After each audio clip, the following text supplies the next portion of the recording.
ಆತ್ಮೀಯ ವಿದ್ಯಾರ್ಥಿಗಳೇ, ಹಿಂದಿನ ವಿಡಿಯೋಗಳಲ್ಲಿ ನಾವು ಯಾವುದೇ ಟೆನ್ಸ್ ಅಲ್ಲಿ ಇರುವಂತಹ ವಾಕ್ಯಗಳನ್ನು ಇಂಡೈರೆಕ್ಟ್ ಸ್ಪೀಚ್ ಅಲ್ಲಿ ಯಾವ ರೀತಿ ಮಾಡೋದು ಅನ್ನೋದನ್ನ ಕಲಿತಿದ್ವಿ. ಇವತ್ತಿನ ವಿಡಿಯೋದಲ್ಲಿ ನಾವು ಇಂಟ್ರಾಗೇಟಿವ್ ಸೆಂಟೆನ್ಸಸ್ ಅಂದ್ರೆ ಪ್ರಶ್ನೆ ರೂಪದಲ್ಲಿ ಇರುವಂತಹ ವಾಕ್ಯಗಳನ್ನು ಇಂಡೈರೆಕ್ಟ್ ಸ್ಪೀಚ್ ಅಲ್ಲಿ ಯಾವ ರೀತಿ ಪರಿವರ್ತನೆ ಮಾಡೋದನ್ನ ಕಲಿಯೋಣ. ಓಕೆ ವಿದ್ಯಾರ್ಥಿಗಳೇ, ಇಂಟ್ರಾಗೇಟಿವ್ ಸೆಂಟೆನ್ಸ್ ಅಂದ್ರೆ ಏನು? ಪ್ರಶ್ನಾರ್ಥಕ ವಾಕ್ಯಗಳು.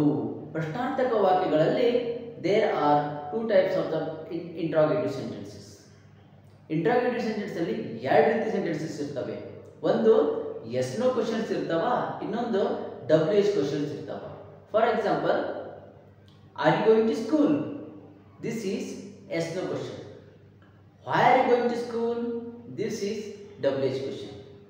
ಇದು ಗೊತ್ತಿದೆ ನಿಮಗೆ.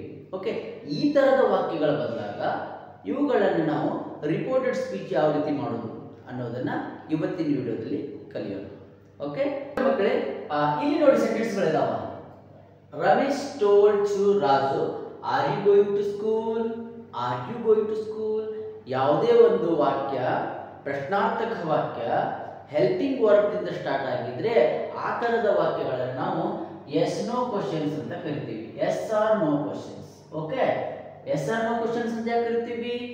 ಆ ಪ್ರಶ್ನೆ ಏನನ್ನ ಎಕ್ಸ್ಪೆಕ್ಟ್ ಮಾಡ್ತಾ ಇರ್ತದೆ? That only expects yes or no answer. Answer ಅನ್ನ ಎಸ್ ಅಥವಾ ನೋ ಆನ್ಸರ್ ಅನ್ನ ಎಕ್ಸ್ಪೆಕ್ಟ್ ಮಾಡ್ತದೆ. ಆ ಕಾರಣದಿಂದ ಆ ತರದ ವಾಕ್ಯಗಳನ್ನು ನಾವು ಎಸ್ ಆರ್ ನೋ ಕ್ವಶನ್ಸ್ ಅಂತ ಕರಿತೀವಿ. ಈ ಎಸ್ ಆರ್ ನೋ ಕ್ವಶನ್ಸ್ ಗಳು ಬಂದಾಗ ಇಂಡೈರೆಕ್ಟ್ ಸ್ಪೀಚ್ ಯಾವ ರೀತಿ ಮಾಡೋದು ಕಲಿಯೋಣ. ಓಕೆ, ಹಾಗಾದ್ರೆ ನೋಡ್ರಿ, ಇವಾಗ ರಮೇಶ್ ಟೋಲ್ಡ್ ಟು ರಾಜು. ನಾವು ಹಿಂದಿನ ವಾಕ್ಯಗಳನ್ನು ಮಾಡ್ತಾ ಇರಬೇಕಾದ್ರೆ ರಮೇಶ್ ಟೋಲ್ಡ್ ಅಂತ ಯೂಸ್ ಮಾಡ್ತೀವಿ. ಸೇಡ್ ಅಂತ ಯೂಸ್ ಮಾಡಿದ್ರೆ ಸೇಡ್ ಅಂತ ಯೂಸ್ ಮಾಡ್ತಾ ಇದ್ವಿ, ಟೋಲ್ಡ್ ಇದ್ರೆ ಟೋಲ್ಡ್ ಅಂತ ಯೂಸ್ ಮಾಡ್ತಾ ಇದ್ವಿ. ಆದರೆ ಇದು ಪ್ರಶ್ನಾರ್ಥಕ ವಾಕ್ಯ ಆಗಿರುವುದರಿಂದ we have to use ask. ಏನಂತ ಯೂಸ್ ಮಾಡ್ಬೇಕಪ್ಪ? ಆಸ್ಕ್ ಅನ್ನ ಯೂಸ್ ಮಾಡಿ. ಕ್ಲಿಯರ್ ಆಗ್ತಾ ಇದೆಯಲ್ಲ? ಪ್ರಶ್ನಾರ್ಥಕ ವಾಕ್ಯ ಇದ್ದಾಗ ಏನನ್ನು ಯೂಸ್ ಮಾಡಬೇಕು? ಆಸ್ಕ್ಡ್ ಅಂತ ಯೂಸ್ ಮಾಡಬೇಕು. ಓಕೆ, ಟೋಲ್ಡ್ ಟು ಬದಲಾಗಿ ಆಸ್ಕ್ಡ್ ಅಂತ ಯೂಸ್ ಮಾಡೋದು. ಕ್ಲಿಯರ್ ಆಗ್ತದೆ? Okay, asked Raju. Okay, Ramesh asked Raju. ಹಿಂದೆ ನಾವು ಒಂದು ಕಂಜಂಕ್ಷನ್ ಯೂಸ್ ಮಾಡ್ತಿದ್ವಿ. ಏನು ಯೂಸ್ ಮಾಡ್ತಿದ್ವಿ? ದ್ಯಾಟ್ ಅಂತ ಯೂಸ್ ಮಾಡ್ತಿದ್ವಿ. But here we should not use the that. ಅದರ ಬದಲಾಗಿ ಮತ್ತೊಂದು ಕಂಜಂಕ್ಷನ್ ಅನ್ನು ಯೂಸ್ ಮಾಡಬೇಕು. ನೆನ್ಪಿಟ್ಕೊಳ್ರಿ, ಇಫ್ ಅಂತ. ಇಫ್ ಅಂತ ಯೂಸ್ ಮಾಡಬಹುದು, ಇಲ್ಲಾಂದ್ರೆ ವೆದರ್ ಅಂತ ಯೂಸ್ ಮಾಡಬಹುದು. Both are same. You can use either if or whether. Clear? Okay, ನಾನು ಇಫ್ ಅಂತ ಯೂಸ್ ಮಾಡ್ತಾ ಇದ್ದೀನಿ. ಹೀಗೆ ನೋಡ್ರಿ, ಮುಂದೆ are you going to school? Are you ಇದೆ. ಬಟ್ ನಾವು ಇಂಡೈರೆಕ್ಟ್ ಸ್ಪೀಚ್ ಮಾಡ್ತಾ ಇರಬೇಕಾದ್ರೆ ಯಾವಾಗಲೂ ಅದು ಸ್ಟೇಟ್ಮೆಂಟ್ ರೂಪದಲ್ಲಿ ಇರ್ತದ, ಕ್ವಶನಿಂಗ್ ರೂಪದಲ್ಲಿ ಇರೋದಿಲ್ಲ. ನೆನಪಿಟ್ಕೊಳ್ಬೇಕು. ಹಾಗಾದ್ರೆ ಸ್ಟೇಟ್ಮೆಂಟ್ ರೂಪದಲ್ಲಿ ಇರಬೇಕಾದ್ರೆ ಮೊದಲು ಏನು ಯೂಸ್ ಮಾಡ್ಬೇಕು? ನಾವು ಸಬ್ಜೆಕ್ಟ್ ಅನ್ನೇ ಯೂಸ್ ಮಾಡಬೇಕು. ಹಾಗಾದ್ರೆ ಏನು ಯೂಸ್ ಮಾಡ್ಬೇಕು? ಮೊದಲು ಯು ಅಂತ ಬರಬೇಕು. You are going to school ಆಗಬೇಕು. ಓಕೆ, ಹಾಗಾದ್ರೆ ಯು ಅನ್ನೋದಕ್ಕೆ ಏನು ಯೂಸ್ ಮಾಡ್ಬೇಕು ನಾವು? ಯು ಅನ್ನೋರು ಯಾರು ಇಲ್ಲಿ? ಎಸ್, ರಾಜು. ರಾಜು ಏನಪ್ಪ? He. You are going to school, it means he ಅಂತ ಯೂಸ್ ಮಾಡಬೇಕು. ದೆನ್ ಆರ್ ಇದೆ. ಆರ್ ಏನು ಯೂಸ್ ಮಾಡಬೇಕು? ಇದು ಕಲ್ತಿದ್ದ ನಾವು. ಆಮ್ ಇಸ್ ಆರ್ಗಳು ಬಂದ್ರೆ ವಾಸ್ ಅಂತ ಯೂಸ್ ಮಾಡಬೇಕು. ಕ್ಲಿಯರ್ ಆಗ್ತಾ ಇದೆ ಇದು? ಎಸ್, ಇದನ್ನ ನಾವು ಸ್ಟೇಟ್ಮೆಂಟ್ಗೆ ಕನ್ವರ್ಟ್ ಮಾಡ್ಕೊಂಡ್ರೆ ಏನಾಗ್ತದ? You are going to school. Yes, ಇಲ್ಲಿ ಬರೆದು ಬಿಡ್ತೀನಿ ನೋಡ್ರಿ. You are going to school. You are going to school. ಹಾಗಾದ್ರೆ you is refers to Raju. Raju ಬದಲಾಗಿ ಏನು ಯೂಸ್ ಮಾಡ್ಬೇಕು ನಾವು? ಹಿ ಅಂತ ಯೂಸ್ ಮಾಡಬೇಕು. ಆಮ್ ಇಸ್ ಆರ್ಗಳು ಬಂದ್ರೆ ವಾಸ್ ಅಂತ ಯೂಸ್ ಮಾಡಬೇಕು. ನನಗೆ ನೆನಪಿದೆ. ಎಸ್, ಅದನ್ನ ಇಲ್ಲಿ ಫಾಲೋ ಮಾಡಿದ್ವಿ. Yes, he was. ಉಳಿದಿದ್ದು same, going to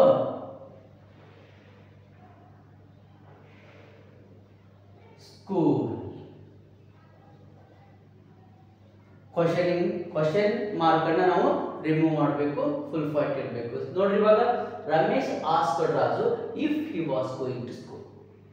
this is the indirect speech of this sentence. Clear? Okay, see the next sentence. Ravi told to Ramya. Ravi told to remove ಮಾಡ್ರಿ, asked ಅಂತ use ಮಾಡ್ರಿ, asked Ramya. And inverted comma remove ಮಾಡಬೇಕು, if ಅಂತ conjunction use ಮಾಡಬೇಕು. Okay, Ravi asked Ramya if, same again you statement ಮಾಡ್ಕೋಬೇಕು, you can sing ಆಯ್ತು. You ಯಾರಿಗೆ, you, who is the you here, Ramya is the you, so we should use she. She can becomes could. ಹಿಂದಿನ ವಿಡಿಯೋಗಳಲ್ಲಿ rules ಏನು use ಮಾಡಿದ್ವಲ್ಲ ಅವೆಲ್ಲ ರೂಲ್ಗಳು ಇಲ್ಲಿ apply ಆಗ್ತವೆ. And she could Singh. Remove the inverted comma and question mark, we have to use full stop. Ravi asked Ramya if she could sing. Clear ಆಗ್ತಾ ಇದೆಯಾ? ಏನು, can you sing ಅನ್ನೋದು ಕ್ವಶನ್ ಇದೆ, ಅದನ್ನು ಸ್ಟೇಟ್ಮೆಂಟ್ ಮಾಡಿದ್ರೆ ಏನಾಗ್ತದೆ, ಯು ಕ್ಯಾನ್ ಸಿಂಗ್. ಹಾಗಾದ್ರೆ you ಅನ್ನೋದು ಯಾರಲ್ಲಿ, C, can becomes could Singh. Clear ಆಯ್ತಾ? ಇದನ್ನು ನಾವು ಹಿಂದಿನ ವಿಡಿಯೋಗಳಲ್ಲಿ ಅಭ್ಯಾಸ ಮಾಡಿದ್ದೀವಿ, ಅದನ್ನು ನಾವು ಇಲ್ಲಿ ಫಾಲೋ ಮಾಡಬೇಕು. Clear? Ravi asked Ramya if she could Singh. Okay, next question. Anushka said to girls, have you reached? ನೋಡ್ರಿ, ಅನುಷ್ಕಾ ಆಸ್ಕ್ಡ್, said to ಬದಲಾಗಿ ಏನು ಮಾಡ್ರಿ, ಆಸ್ಕ್ಡ್ ಅಂತ ಯೂಸ್ ಮಾಡ್ರಿ, asked girls. Anushka asked girls, have you reached? Comma, inverted comma remove ಮಾಡೋಣ, if ಅನ್ನು use ಮಾಡೋಣ. Then you have, ಇದು ಕ್ವಶನಿಂಗ್ ಇರುವುದನ್ನು ನಾವು ಏನು ಮಾಡಬೇಕು, ಸ್ಟೇಟ್ಮೆಂಟ್ ಆಗಿ ಕನ್ವರ್ಟ್ ಮಾಡ್ಕೋಬೇಕು. ಸ್ಟೇಟ್ಮೆಂಟ್ ಆದ್ರೆ ಏನಾಗ್ತದೆ ನೋಡ್ರಿ, ಅದು ಯು ಹ್ಯಾವ್ ರೀಚ್ಡ್. ಎಸ್, ಹಾಗಾದ್ರೆ you is refers for girls. Girls ಬದಲಾಗಿ ನಾವು ಯು ಅಂತ ಯೂಸ್ ಮಾಡಿದ್ದೀವಿ ಇಲ್ಲಿ. ಹಾಗಾದ್ರೆ ಗರ್ಲ್ಸ್ ಏನು ಯೂಸ್ ಮಾಡಬೇಕಾ, ಪ್ಲೂರಲ್ ಇದೆ, they. And have becomes had reached. Clear? ನಾವು ಕಲಿತಿದ್ದೀವಿ ಹ್ಯಾವ್ ಅಥವಾ ಹ್ಯಾಸ್ ಗಳು ಬಂದ್ರೆ ಹ್ಯಾಡ್ ಅನ್ನು ಬಳಕೆ ಮಾಡಬೇಕು. ಓಕೆ, ಹಾಗಾದ್ರೆ ಇದೇನಾಯ್ತು ನೋಡ್ರಿ, Anushka asked girls if they had reached. Clear ಆಗ್ತಾ ಇದೆಯಲ್ಲ? ಓಕೆ, ಈ ರೀತಿಯಾಗಿ ಯಾವುದೇ ಎಸ್ ಆರ್ ನೋ ಕ್ವಶನ್ಸ್ಗಳು ಬಂದರೆ ನಾವು ಹೀಗೆ ಇಂಡೈರೆಕ್ಟ್ ಸ್ಪೀಚ್ ಅನ್ನ ಮಾಡಬೇಕು. ಓಕೆ, ಕ್ಲಿಯರ್ ಆಯ್ತಾ? Any doubts about this? Okay, ಹಾಗಾದ್ರೆ ನಾವು ಇವಾಗ ಏನು ಮಾಡೋಣ, WH ಕ್ವಶನ್ಸ್ ಇರುವಂತಹ ವಾಕ್ಯಗಳನ್ನ ಇಂಡೈರೆಕ್ಟ್ ಸ್ಪೀಚ್ ಯಾವ ರೀತಿ ಮಾಡೋದನ್ನ ಕಲಿಯೋಣ. ಓಕೆ ಮಕ್ಕಳೇ, ಈಗ WH ಕ್ವಶನಿಂಗ್ ವಾಕ್ಯಗಳನ್ನ ಇಂಡೈರೆಕ್ಟ್ ಸ್ಪೀಚ್ ಯಾವ ರೀತಿ ಮಾಡೋದನ್ನ ನೋಡೋಣ. ಇಲ್ಲದಷ್ಟು ವಾಕ್ಯಗಳಿದಾವೆ ನೋಡ್ರಿ. Ashwini said to Raju, where are you going? ಯಾವ ತರದ ವಾಕ್ಯ ಇದೆ ಇದು? ಇಂಟ್ರಾಗೇಟಿವ್ ಸೆಂಟೆನ್ಸ್ ಇದೆ, WH ಕ್ವಶನ್ ಇದೆ. ಎಸ್, ಈ ತರದ ವಾಕ್ಯಗಳಿದ್ದಾಗ ಇವುಗಳನ್ನು ನಾವು ಇಂಡೈರೆಕ್ಟ್ ಸ್ಪೀಚ್ಗೆ ಯಾವ ರೀತಿ ಮಾಡೋದು ನೋಡೋಣ. Okay, see here. Ashwini said to Raju, where are you going? Okay, we should write Ashwini said to ಬದಲಾಗಿ ಏನು ಯೂಸ್ ಮಾಡಬೇಕು, ಆಸ್ಕ್ಡ್ ರಾಜು. ಅಶ್ವಿನಿ ಆಸ್ಕ್ಡ್ ರಾಜು. ಹಿಂದಿನ ವಾಕ್ಯದೊಳಗೆ ನಾವು ಕಂಜಂಕ್ಷನ್ ಅನ್ನು ಯಾವುದನ್ನು ಯೂಸ್ ಮಾಡ್ತಾ ಇದ್ವಿ, ಎಸ್ ನೋ ಕ್ವಶನ್ ಇದ್ದಾಗ ವಿ ಯೂಸ್ಡ್ ಇಫ್ ಅಂತ ಕಂಜಂಕ್ಷನ್ ಯೂಸ್ ಮಾಡಿದ್ವಿ. ಬಟ್ WH ಕ್ವಶನಿಂಗ್ ವರ್ಡ್ ಇದ್ದಾಗ ಅಥವಾ WH ಕ್ವಶನ್ ವಾಕ್ಯಗಳಿದ್ದಾಗ ಅವಾಗ ನಾವು ಏನು ಯೂಸ್ ಮಾಡ್ಬೇಕಂದ್ರೆ ಈ WH ಕ್ವಶನಿಂಗ್ ವರ್ಡ್ ಇರ್ತದಲ್ಲ, ಆ WH ಕ್ವಶನಿಂಗ್ ವರ್ಡ್ ಅನ್ನೇ ನಾವು ಏನು ಮಾಡ್ಬೇಕಂದ್ರೆ ಆಸ್ ಎ ಕಂಜಂಕ್ಷನ್ ಆಗಿ ಇಲ್ಲಿ ಬಳಕೆ ಮಾಡೋದು. ಎಸ್, ಎಸ್, ಮೊದಲು ನಾವು ಇಲ್ಲಿ ಏನು ಮಾಡ್ತಿದ್ವಿ, ದ್ಯಾಟ್ ಅಂತ ಯೂಸ್ ಮಾಡಿದ್ವಿ. ನೆಕ್ಸ್ಟ್ ಇಫ್ ಅಂತ ಯೂಸ್ ಮಾಡಿದ್ವಿ. Here we should use where. Where means ಯಾವುದು ಕ್ವಶನಿಂಗ್ ವರ್ಡ್ ಇರ್ತದೆಯೋ ಅದನ್ನೇ ಆಸ್ ಎ ಕಂಜಂಕ್ಷನ್ ಆಗಿ ಬಳಕೆ ಮಾಡಬೇಕು ನಾವು. ಓಕೆ, ಹಾಗಾದ್ರೆ ನೋಡ್ರಿ ಇವಾಗ Ashwini asked Raju where. Okay, ಈ ಕ್ವಶನಿಂಗ್ ಇರುವುದರಿಂದ ಇದನ್ನ ನಾವು ಸ್ಟೇಟ್ಮೆಂಟ್ ಆಗಿ ಕನ್ವರ್ಟ್ ಮಾಡ್ಕೋಬೇಕು. ಯು ಇಲ್ಲಿ ಬರ್ತದ, ಆರ್ ಇಲ್ಲಿ ಬರ್ತದ. Okay, whom Ashwini is asking ರಾಜುಗೆ ಕೇಳ್ತಾ ಇದ್ದಾಳೆ. So you means he are, you are ಆಯ್ತು. ಆರ್ ಅಂದ್ರೆ ಅದಕ್ಕೆ ಏನು ಯೂಸ್ ಮಾಡ್ಬೇಕು ನಾವು, ವಾಸ್ ಅಥವಾ ವರ್ ಯೂಸ್ ಮಾಡಬೇಕು. ಇದು ಕಲ್ತಿರಲ್ಲ, ಓಕೆ ಸೇಮ್ ರೂಲ್ಗಳನ್ನೇ ಇದು ಕೂಡ ನಾವು ಫಾಲೋ ಮಾಡಬೇಕು. ಹಿ ವಾಸ್ ಗೋಯಿಂಗ್, ಕ್ವಶನ್ ಹೋಯ್ತು, ಸ್ಟೇಟ್ಮೆಂಟ್ ಆಯ್ತು. ನೋಡ್ರಿ ಇವಾಗ Ashwini asked Raju where he was going. ಇದು ಏನಪ್ಪಾ ಅಂತಂದ್ರೆ ಈ ವಾಕ್ಯದ reported speech. What it is, Ashwini asked Raju where he was going. Clear ಆಯ್ತಾ? Okay, see the next sentence. Shravani said to Manvi when have you reached Bangalore. ಹೇಳಿ ನೋಡಿ ಇಲ್ಲಿ. ಶ್ರಾವಣಿ ಸೇಡ್ ಟು ತೆಗಿರಿ, ಆಸ್ಕ್ಡ್ ಮಾನ್ವಿ. ಎಸ್, ಇಲ್ಲಿ ಯಾವ ಕ್ವಶನ್ ವರ್ಡ್ ಬಳಕೆ ಆಗಿದೆಯೋ ಅದನ್ನೇ ನಾವು ಕಂಜಂಕ್ಷನ್ ಆಗಿ ತಗೊಳ್ಬೇಕು. ಹೆನ್. ಇವಾಗ ಏನ್ ಮಾಡ್ಬೇಕು, ಇದು ಕ್ವಶನ್ ಇರೋದ್ರಿಂದ ಇದನ್ನ ಸ್ಟೇಟ್ಮೆಂಟ್ ಆಗಿ ಮಾಡ್ಕೊಳ್ಬೇಕು. ಯು ಇಲ್ಲಿ ಬರ್ತದ, ಹ್ಯಾವ್ ಇಲ್ಲಿ ಬರ್ತದ. ಹಾಗಾಗಿ you means who is the you here, Manvi. So Manvi is she. Have will become had. Yes, reached Bangalore. Reached Bangalore. Clear? Okay. See here, Shravani asked Manvi when she had reached Bangalore. Clear aita? Okay. See the next sentence. Neha said to Savita, why will you take risk? Neha asked Savita, yes, why? Okay, next, will you, this will, you will take risk. Okay, who is the you here? Savita is the you. Yes, will become, yes, very good, would. ಈ ಹಿಂದಿನ ಏನು ರೂಲ್ಗಳಿದಾವಲ್ಲ ಅವುಗಳನ್ನೇ ಇಲ್ಲಿ ಕೂಡ follow ಮಾಡಬೇಕು ನಾವು. She would take risk. Okay, full point. Question mark ಅನ್ನ remove ಮಾಡಬೇಕು. Okay, read ನಾವು. Neha asked Savita why she would take risk. Clear ಆಯ್ತಾ?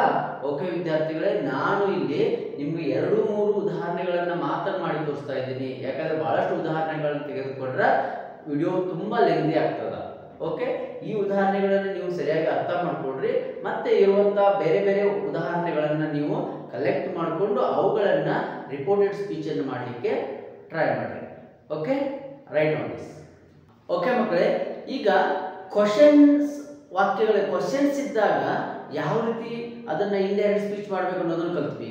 ಇವಾಗ ಇಂಪರೇಟಿವ್ ಸೆಂಟೆನ್ಸ್ಗಳಿದ್ದಾಗ, ಎಸ್ ಯಾವುದು ಇಂಪರೇಟಿವ್ ಸೆಂಟೆನ್ಸ್ಗಳು ಬಂದಾಗ ಅವುಗಳನ್ನ ಹೇಗೆ ರಿಪೋರ್ಟೆಡ್ ಸ್ಪೀಚ್ ಮಾಡೋದು ತಿಳ್ಕೊಳ್ಳೋಣ. What is the imperative sentence? ನಾವು ಹಿಂದೆ ಅಭ್ಯಾಸ ಮಾಡಿದ್ವಿ. ಇಂಪರೇಟಿವ್ ಸೆಂಟೆನ್ಸ್ ಯಾವ ವಾಕ್ಯ ಆರ್ಡರ್, ರಿಕ್ವೆಸ್ಟ್, ಇನ್ಸ್ಟ್ರಕ್ಟ್, ವಾರ್ನಿಂಗ್ ಈ ತರದ ಇರುತ್ತದೆಯೋ ಆ ತರದ ವಾಕ್ಯಗಳನ್ನ ನಾವೇನಂತ ಕರಿತೀವಿ, ಇಂಪರೇಟಿವ್ ಸೆಂಟೆನ್ಸ್ ಅಂತ ಕರಿತೀವಿ. ಅಲ್ಲಿ ಯಾವುದೇ ಸಬ್ಜೆಕ್ಟ್ ಇರುವುದಿಲ್ಲ. Yes, that is imperative sentence. ಹಾಗಾದ್ರೆ ಈ ಇಂಪರೇಟಿವ್ ಸೆಂಟೆನ್ಸ್ ಅನ್ನ ನಾವು ಇಂಡೈರೆಕ್ಟ್ ಸ್ಪೀಚ್ ಅಲ್ಲಿ ಯಾವ ರೀತಿ ಮಾಡೋದನ್ನ ನೋಡೋಣ ಇವಾಗ. ಸಿ ಹಿಯರ್, ಇಲ್ಲೊಂದು 2 ಉದಾಹರಣೆಗಳನ್ನು ತೆಗೆದುಕೊಂಡು ಬಂದಿನಿ. Teacher said speak the truth. Teacher said speak the truth. ಹಾಗಾದ್ರೆ ಇದನ್ನ ಯಾವ ರೀತಿ ನಾವು ಇಂಡೈರೆಕ್ಟ್ ಸ್ಪೀಚ್ ಮಾಡೋದನ್ನ ನೋಡೋಣ ಇವಾಗ. ಟೀಚರ್ ಇಲ್ಲಿ ಇಂಪಾರ್ಟೆಂಟ್ ನೋಡ್ರಿ. ಇಲ್ಲೇ ನಾವು ಏನ್ ಮಾಡ್ತಾ ಇದ್ವಿ, ಮೊದಲು ಸ್ಟೇಟ್ಮೆಂಟ್ ಗಳಿದ್ದಾಗ ಸೇಡ್ ಇದ್ರೆ ಸೇಡ್ ಬಳಕೆ ಮಾಡ್ತಾ ಇದ್ವಿ, ಟೋಲ್ಡ್ ಇದ್ರೆ ಟೋಲ್ಡ್ ಬಳಕೆ ಮಾಡ್ತಾ ಇದ್ವಿ, ಕ್ವಶನಿಂಗ್ ವರ್ಡ್ ಇದ್ದಾಗ ಆಸ್ಕ್ಡ್ ಅಂತ ಬಳಕೆ ಮಾಡಿದ್ವಿ. ಬಟ್ ಇಂಪರೇಟಿವ್ ಸೆಂಟೆನ್ಸ್ ಇದ್ದಾಗ ನಾವು ಆ ವಾಕ್ಯ ಯಾವ ರೀತಿ ಇದೆ ಅನ್ನೋದನ್ನ ತಿಳ್ಕೊಂಡು ಅದು ವಾರ್ನಿಂಗ್ ಇದ್ರೆ ವಾರ್ನಡ್ ಅಂತ ಯೂಸ್ ಮಾಡಬೇಕು, ಆರ್ಡರ್ ಇದ್ರೆ ಆರ್ಡರ್ಡ್ ಅಂತ ಯೂಸ್ ಮಾಡಬೇಕು, ಅಡ್ವೈಸ್ ಇದ್ರೆ ಅಡ್ವೈಸ್ಡ್ ಅಂತ ಯೂಸ್ ಮಾಡಬೇಕು, ಎಸ್ ರಿಕ್ವೆಸ್ಟ್ ಇದ್ರೆ ರಿಕ್ವೆಸ್ಟೆಡ್ ಅಂತ ಯೂಸ್ ಮಾಡಬೇಕು, ದೆನ್ ಇನ್ಸ್ಟ್ರಕ್ಟ್ ಇದ್ರೆ ಇನ್ಸ್ಟ್ರಕ್ಟೆಡ್ ಅಂತ ಯೂಸ್ ಮಾಡಬೇಕು. ಅಲ್ಲಿ ಆ ವಾಕ್ಯ ಯಾವ ರೀತಿ ಅರ್ಥವನ್ನು ಕೊಡ್ತಾ ಇದೆ ಅದರ ಮೇಲೆ ನಾವು ಏನ್ ಮಾಡ್ಬೇಕಂದ್ರೆ ಇಲ್ಲಿ ಪದವನ್ನ ಬಳಕೆ ಮಾಡಬೇಕು. ಇಲ್ಲಿ ನೋಡ್ರಿ, teacher said speak the truth, ಸತ್ಯವನ್ನ ಹೇಳು ಅಂತ ಹೇಳ್ತಾ ಇದ್ದಾರೆ. So here teacher is ordering or advising. So ನೀವು ಆರ್ಡರ್ ಅಂತ ಅನ್ಕೊಂಡ್ರೆ ಏನ್ ಮಾಡ್ರಿ, ಅದನ್ನ ಆರ್ಡರ್ಡ್ ಅಂತ ಯೂಸ್ ಮಾಡ್ರಿ. ಅಡ್ವೈಸಿಂಗ್ ಅಂತ ಹೇಳಿದ್ರೆ ಅಡ್ವೈಸ್ಡ್ ಅಂತ ಯೂಸ್ ಮಾಡ್ರಿ. ನಾನು ಇವಾಗ ಏನ್ ಮಾಡ್ತಾ ಇದ್ದೆ, ಇದನ್ನ ಅಡ್ವೈಸ್ಡ್ ಅಂತ ಯೂಸ್ ಮಾಡ್ತಾ ಇದ್ದೀನಿ. Advised, teacher advised. ಹಾ, ಇಲ್ಲಿ ನೋಡಿ ಇಂಪಾರ್ಟೆಂಟ್. ಹಿಂದೆ ದ್ಯಾಟ್ ಅಂತ ಯೂಸ್ ಮಾಡ್ತಾ ಇದ್ವಿ, ಆಮೇಲೆ ಇಫ್ ಅಂತ ಯೂಸ್ ಮಾಡಿದ್ವಿ, ಆಮೇಲೆ ಎಸ್ ಏನು ಯೂಸ್ ಮಾಡಿದ್ವಿ, WH ವರ್ಡ್ಸ್ ಇದ್ರೆ, WH ಕ್ವಶನ್ ಇದ್ರೆ ಆ WH ಕ್ವಶನಿಂಗ್ ವರ್ಡ್ ಅನ್ನೇ ಯೂಸ್ ಮಾಡಿದ್ವಿ. ಬಟ್ ಹಿಯರ್ ಇಂಪರೇಟಿವ್ ಸೆಂಟೆನ್ಸ್ ಗಳಿದ್ದಾಗ ನಾವು ಟು ಅಂತ ಬಳಕೆ ಮಾಡಬೇಕು. ಯಾವ್ದು ಬಳಕೆ ಮಾಡಬೇಕು, ಟು ಅಂತ ಬಳಕೆ ಮಾಡಬೇಕು. ನೋಡ್ರಿ, ದ ಟೀಚರ್ ಅಡ್ವೈಸ್ಡ್ ಟು, ಇದು ಯಾವ ರೀತಿಯೂ ಕೂಡ ಬದಲಾವಣೆ ಆಗುವುದಿಲ್ಲ. ಇಲ್ಲಿ ಇರುವಂತಹ ವಾಕ್ಯ ಯಾವುದೇ ಕೂಡ ಟೆನ್ಸ್ ಬದಲಾವಣೆ ಮಾಡಬಾರದು, ಅದು ಹೇಗಿದೆಯೋ ಹಾಗೆ ಬರೀಬೇಕು. Advise to speak the truth. Clear ಆಯ್ತಾ? ಓಕೆ, ಇಂಪರೇಟಿವ್ ಸೆಂಟೆನ್ಸ್ ಬಂದಾಗ ಏನ್ ಮಾಡಬೇಕು, ಎಸ್ ಇಲ್ಲಿ ಬಳಕೆ ಮಾಡುವಂತಹ ವರ್ಡ್ ಅನ್ನ ನಾವು ಸರಿಯಾಗಿ ತಿಳ್ಕೊಳ್ಬೇಕು. ಅದು ರಿಕ್ವೆಸ್ಟ್ ಇದ್ರೆ ರಿಕ್ವೆಸ್ಟೆಡ್ ಅಂತ ಯೂಸ್ ಮಾಡ್ರಿ, ವಾರ್ನಿಂಗ್ ಇದ್ರೆ ವಾರ್ನ್ಡ್ ಅಂತ ಯೂಸ್ ಮಾಡ್ರಿ, ಅಡ್ವೈಸ್ ಇದ್ರೆ ಅಡ್ವೈಸ್ಡ್ ಅಂತ ಯೂಸ್ ಮಾಡ್ರಿ. ಓಕೆ, ಇಲ್ಲಿ ಬಳಕೆ ಮಾಡುವಂತಹ ಪದ that is very important. Next ಆಮೇಲೆ ಹಿಂದಿನ ವಾಕ್ಯಗಳಲ್ಲಿ ನಾವು ಇಲ್ಲಿ ದ್ಯಾಟ್ ಯೂಸ್ ಮಾಡಿದ್ವಿ, ಇಫ್ ಯೂಸ್ ಮಾಡಿದ್ವಿ ಮತ್ತು ಕ್ವಶನಿಂಗ್ ವರ್ಡ್ ಅನ್ನು ಯೂಸ್ ಮಾಡಿದ್ವಿ. ಬಟ್ ಹಿಯರ್ ಟು ಅಂತ ಯೂಸ್ ಮಾಡಬೇಕು. ಕ್ಲಿಯರ್ ಆಗ್ತಾ ಇದೆಯಾ? Okay, see the next sentence. Supervisor said don't copy in the exam. Okay, ಇದು ಏನಾಗಿದೆ, ನೆಗೆಟಿವ್ ಸೆಂಟೆನ್ಸ್ ಇದೆ. ನೋಡ್ರಿ ಹಾಗಾದ್ರೆ, ಸೂಪರ್ವೈಸರ್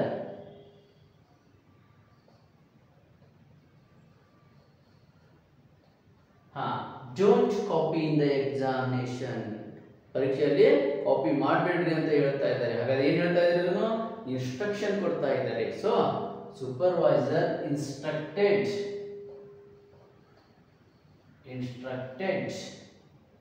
ನೆಗೆಟಿವ್ ಇರೋದ್ರಿಂದ we should use here not to. Affirmative ಇದ್ರೆ ಓನ್ಲಿ ಟು ಯೂಸ್ ಮಾಡ್ರಿ, ನೆಗೆಟಿವ್ ಇದ್ರೆ ನಾಟ್ ಟು ಯೂಸ್ ಮಾಡ್ರಿ. ನಾಟ್ ಟು ಮುಂದಿಂದೆಲ್ಲ same, copy in the exam. Okay, clear ಆಯ್ತಾ? ಓಕೆ ವಿದ್ಯಾರ್ಥಿಗಳೇ, ಇದು ಇಂಪರೇಟಿವ್ ಸೆಂಟೆನ್ಸ್ ಗಳನ್ನ ಇಂಡೈರೆಕ್ಟ್ ಸ್ಪೀಚ್ ಅಲ್ಲಿ ಯಾವ ರೀತಿ ಬರೀಬೇಕು ಅನ್ನೋದು ಗೊತ್ತಾಯ್ತು. ಕ್ಲಿಯರ್ ಆಯ್ತಾ? Okay, right down this. Okay students, ಇವಾಗ ಈ ಡೈರೆಕ್ಟ್ ಮತ್ತು ಇಂಡೈರೆಕ್ಟ್ ಸ್ಪೀಚ್ ದ ಕೊನೆಯ ಕೆಲವೊಂದಷ್ಟು ಉದಾಹರಣೆಗಳನ್ನು ತಿಳ್ಕೊಂಡ್ಬಿಡೋಣ. ಓಕೆ, ವಾಕ್ಯದಲ್ಲಿ ಈ ತರದ ಪದಗಳು ಬಂದ್ರೆ, ಎಸ್ ಡೈರೆಕ್ಟ್ ಸ್ಪೀಚ್ ಅಲ್ಲಿ ಟುಡೇ ಅಂತ ಬಂದ್ರೆ, ಇಂಡೈರೆಕ್ಟ್ ಸ್ಪೀಚ್ ಅಲ್ಲಿ ಅದು ದ್ಯಾಟ್ ಡೇ ಅಂತ ಯೂಸ್ ಮಾಡಬೇಕು. ಈ ಪದಗಳನ್ನು ನೀವು ನೆನಪಿಟ್ಕೋಬೇಕು. Okay, today will become that day. ಹಾಗೆ ದಿಸ್ ಅಂತ ಬಂದ್ರೆ that will become that. These ಅಂತ ಬಂದ್ರೆ ದೋಸ್ ಅಂತ ಬಳಕೆ ಮಾಡಬೇಕು. ನಾವ್ ಅಂತ ಬಂದ್ರೆ ದಟ್ ವಿಲ್ ಬಿಕಮ್ ದೆನ್, ಅದನ್ನ ಯೂಸ್ ಮಾಡಬೇಕು, ದೆನ್ ಅಂತ ಯೂಸ್ ಮಾಡಬೇಕು. ನೆಕ್ಸ್ಟ್ ಟುಮಾರೋ ಅಂತ ಏನಾದರೂ ಬಂದ್ರೆ ವಾಕ್ಯದಲ್ಲಿ ಅದನ್ನ ದ ನೆಕ್ಸ್ಟ್ ಡೇ ಅಂತ ಯೂಸ್ ಮಾಡಬೇಕು. ಯೆಸ್ಟರ್ಡೇ ಅಂತ ಬಂದ್ರೆ ಪ್ರೀವಿಯಸ್ ಡೇ ಅಂತ ಯೂಸ್ ಮಾಡಿ. ಓಕೆ, ಎಗೋ ಅಂತ ಬಂದ್ರೆ ಬಿಫೋರ್ ಅಂತ ಯೂಸ್ ಮಾಡಿ. ಓಕೆ, ಈ ಪದಗಳು ಬಳಕೆ ಆಗಿರೋ ಕೆಲವೊಂದಷ್ಟು ವಾಕ್ಯಗಳನ್ನು ತಗೊಂಬಂದೆ.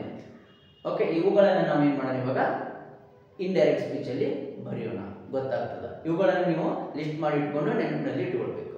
Okay, see here first sentence. Ravi said I am going today. ನಾನು ಇವತ್ತು ಹೋಗ್ತಾ ಇದ್ದೀನಿ. ಎಸ್, ಯೂಸ್ ಮಾಡ್ರಿ ಇವಾಗ. Ravi said that. ಓಕೆ, ನೆನ್ಪು ಮಾಡ್ಕೊಡ್ರಿ ಹಿಂದಿನ ರೂಲ್ಸ್ ಗಳನ್ನೆಲ್ಲಾನು. Ravi said that. ಐ ಯಾರು, ರವಿ. he, am is ಆರ್ಗಳು ಬಂದ್ರೆ was. Ravi he was going. Today ಬಂದಿದೆಯಲ್ಲ, ಟುಡೇ ಬಂದ ಜಾಗದಲ್ಲಿ ನಾವೇನು ಮಾಡಬೇಕು, that day ಅಂತ ಯೂಸ್ ಮಾಡಬೇಕು. going that day, he was going that day. full stop. Clear ಆಯ್ತಾ? Ravi said that he was going that day. Clear? Okay, see the next sentence. Ramya said this is my pen. Okay, Ramya said that. This will become that. That is was. My will become my ಯಾರಲ್ಲಿ Ramya. Her. ಹಿಂದೆ ಕಲ್ತೀವಲ್ಲ ಇದನ್ನ. So Ramya said that that was her pen. Full stop. Ramya said that that was her pen. Okay. Next, doctor says I will go tomorrow. Doctor said I will go tomorrow. Okay. Doctor said that, and I means here is the doctor. Doctor, you can use here she or he, both. He, see here, will become would. Go. Tomorrow we should use the next day. The next day. See here. Doctor said that he would go the next day. Clear? See here. Teachers told we came yesterday. Teachers told that. Then we means teachers. We have to use we. They came. V2 ಬಂದ್ರೆ ಏನು use ಮಾಡಬೇಕು? V2 ನೇ ಬಳಕೆ ಮಾಡ್ರಿ. ಇಲ್ಲ ಅಂದ್ರೆ had plus V3 use ಮಾಡ್ರಿ. ನೆನಪಿದೆಯಾ? ಓಕೆ. Came ಅಂತ V2 ನೇ ಯೂಸ್ ಮಾಡ್ತಾ ಇದ್ದೀನಿ ನಾನು. Teachers told that they came yesterday. Yesterday ಬಂದ್ರೆ ಏನು ಯೂಸ್ ಮಾಡಬೇಕು? Previous day ಅಂತ ಯೂಸ್ ಮಾಡ್ರಿ. Previous day. Clear? Teachers told that they came previous day.